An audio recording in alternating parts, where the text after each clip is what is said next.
Hello and welcome. This is how to create a unique genre or unique sound. And what you do is you just merge genres together. So you can do a reggae, then a finger pick, and then a heavy metal sort of riff, all merged into one riff.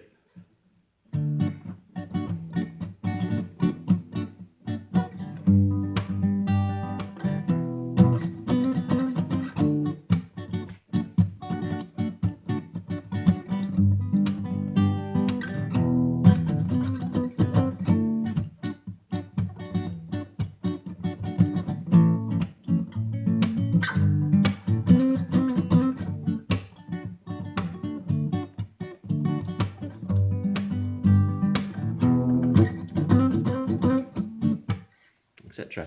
So you're just combining all different genres, and it gives a unique sound to your music. So have a go with that. Cheers.